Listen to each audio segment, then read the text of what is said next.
Une nouvelle équipe est formée par l'OMS. Son objectif est de faire progresser une nouvelle phase d'études sur l'origine de la pandémie. Un lancement de fusée échoue en Chine. C'est le 4e cette année pour Pékin. Après de vives accusations, le général américain Mark Milley se justifie de ses appels téléphoniques avec la Chine. Il les qualifie d'efforts pour éviter un conflit. Bienvenue dans Regard sur la Chine, je suis Vladian Huitens. Avant de commencer, je vous rappelle que nous disposons d'une nouvelle chaîne YouTube sur Internet, NTD Actualité. Je vous invite à vous y abonner pour regarder les nouvelles. Aujourd'hui, une courte explication avant de passer aux informations du jour. Certains téléspectateurs ont exprimé leur confusion quant à notre reportage d'hier sur le retour de deux frères et sœurs américains. Pour clarifier, Pékin a libéré 2 Américains après que les États-Unis ont conclu un accord avec la Chine. Voici le contexte. Le département de la justice a autorisé Meng Wanzhou, cadre de Huawei, à retourner en Chine. Après cela, Pékin a libéré les 2 Michael du Canada, Michael Kovrig et Michael Spavor. La Chine a également autorisé 2 frères et sœurs sino-américains à rentrer chez eux après leur avoir interdit de quitter la Chine pendant 3 ans. Ces frères et sœurs sont Victor Liu et Cynthia Liu. Victor est étudiant à l'université de Georgetown. Cynthia Liu travaille pour la société de conseil en gestion McKinsey Company. Ils restent tous deux à New York après leur retour aux États-Unis. Pékin les a retenus en Chine dans l'espoir de forcer leur père à rentrer au pays. Leur père est l'un des fugitifs les plus recherchés par Pékin et un ancien cadre de banque. Les autorités l'accusent d'avoir mis en œuvre une importante fraude bancaire en Chine, portant sur plus d'1 milliard de dollars. Maintenant, une mise à jour sur la pandémie. L'Organisation mondiale de la santé, ou OMS, cherche à faire progresser une nouvelle étude sur l'origine du virus du PCC, la maladie qui a causé le Covid-19. Nous l'appelons le virus du Parti communiste chinois pour refléter la façon dont la dissimulation et la mauvaise gestion du Parti communiste chinois ont permis au virus de se répandre dans toute la Chine et de créer une pandémie mondiale. Le directeur général de l'OMS, Tedros, a annoncé mardi qu'il s'attendait à ce que tous les pays, y compris la Chine, collaborent à la 2e phase de l'étude. La première phase a eu lieu au début de cette année. Une équipe d'enquête dirigée par l'OMS s'était rendue dans la ville de Wuhan, qui était l'épicentre de l'épidémie à partir de fin 2019. Au cours de cette visite de 4 semaines, les scientifiques n'ont passé que quelques heures à l'intérieur de l'Institut de virologie de Wuhan. Ce centre de recherche fait depuis longtemps l'objet de spéculations sur les origines du virus du PCC. L'OMS a également accusé Pékin de refuser aux scientifiques l'accès à toutes les informations qu'ils demandaient. Aujourd'hui, pour la 2e phase de l'opération, une nouvelle équipe d'une 20aine de scientifiques est constituée pour rechercher de nouvelles preuves. Tedros a évoqué cette initiative lors d'un événement sur le commerce et la pandémie en Suisse. Il a exprimé l'espoir que la prochaine phase de l'étude commence dès que possible. Des nouvelles assez accablantes en provenance de Chine. 3 chats de compagnie testés positifs au virus ont été abattus par les autorités malgré l'opposition de leurs propriétaires. Cela s'est produit dans la ville de Harbin, dans le nord-est de la Chine, où une nouvelle épidémie de virus a frappé. L'incident a déclenché de la colère sur les réseaux sociaux en Chine.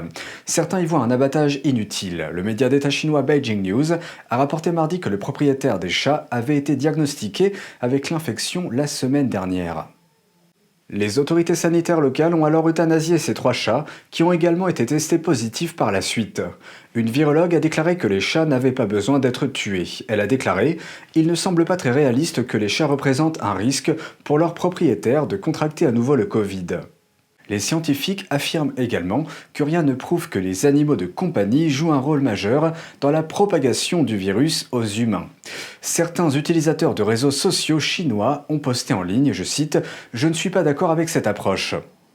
Et, pour parler franchement, c'est une forme de gestion grossière, simpliste et paresseuse, dans le seul but de fuir ses responsabilités.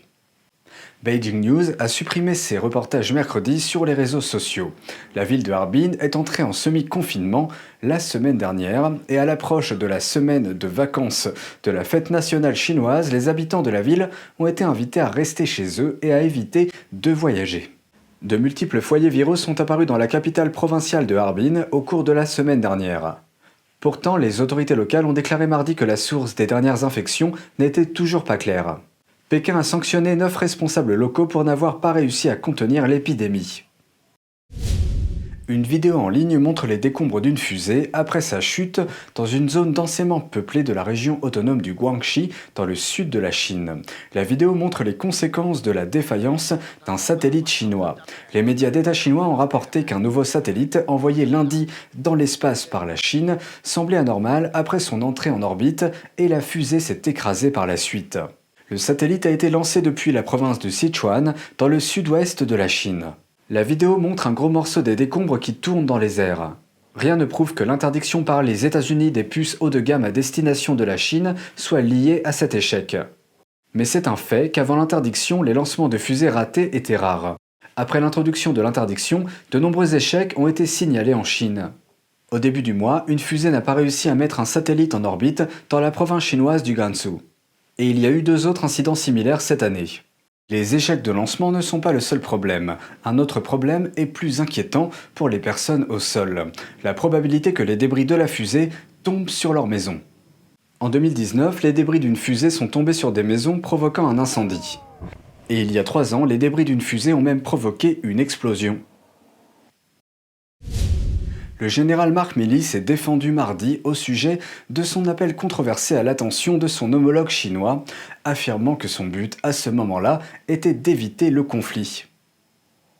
My loyalty to this nation, its people, and the Constitution hasn't changed and will never change as long as Témoignant devant le Sénat, le général Mark Milley dit qu'il exerçait ses fonctions lorsqu'il a parlé à son homologue chinois au téléphone.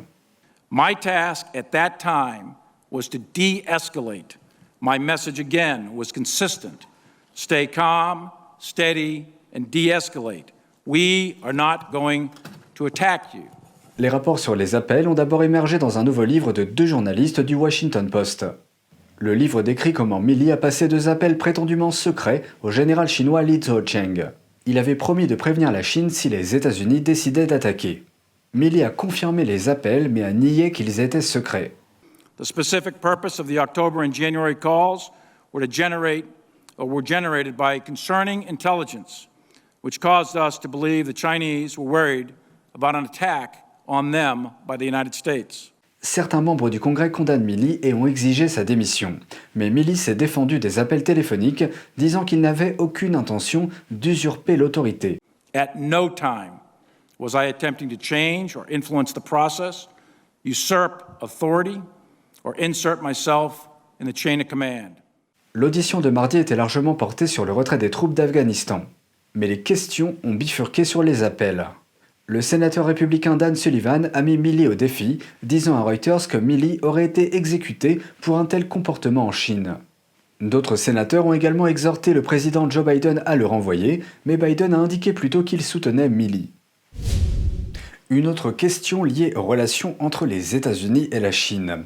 Tous les regards semblent être tournés vers le Japon. Ceci parce que la nation vient d'apprendre qui deviendra son prochain dirigeant. L'homme en question s'appelle Fumio Kishida. Il vient de remporter le vote pour la direction du parti au pouvoir au Japon et va devenir le premier ministre du pays. Sa nouvelle position entend qu'il jouera un rôle crucial dans la stratégie américaine face à la Chine. Cela est en relation avec le rôle unique du Japon. Le pays est l'un des alliés les plus importants des États-Unis en Asie, et ce pour plusieurs raisons. Il s'agit de la 3e plus grande économie du monde, et il possède également une solide armée. De plus, le Japon est situé à un endroit crucial pour la sécurité des États-Unis. Il fait partie d'une chaîne d'îles qui s'étend jusqu'à la Malaisie. Et cette chaîne d'îles est une ligne de défense entre Pékin et la côte ouest des États-Unis, car elle rend difficile pour Pékin de lancer des attaques nucléaires par sous-marin. Quant à Kishida, il a déclaré que les relations avec la Chine seraient une priorité absolue. Et en termes de défense, il souhaite que le Japon dispose de capacités de frappe de missiles pour contrer des pays comme la Chine et la Corée du Nord. Il a déclaré que même si le Japon ne peut pas frapper le premier, il doit avoir la capacité de riposter s'il est touché.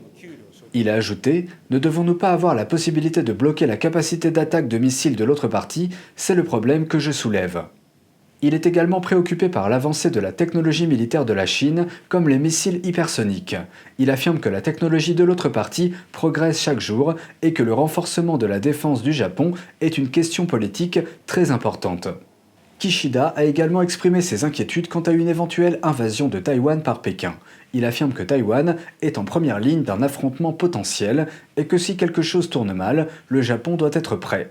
Mais il souligne que le Japon ne peut pas agir seul et qu'il doit effectuer des simulations avec les États-Unis. Toutefois, Kishida ne soutient pas l'idée que le Japon devrait se doter de sous-marins nucléaires. Ce type de sous-marin améliore considérablement la capacité de combat d'un pays car ils sont plus rapides, plus silencieux et peuvent fonctionner sous l'eau pendant plus longtemps. Et c'est tout pour aujourd'hui, merci d'avoir suivi Regard sur la Chine, on se retrouve lundi pour une nouvelle émission, prenez soin de vous et à bientôt.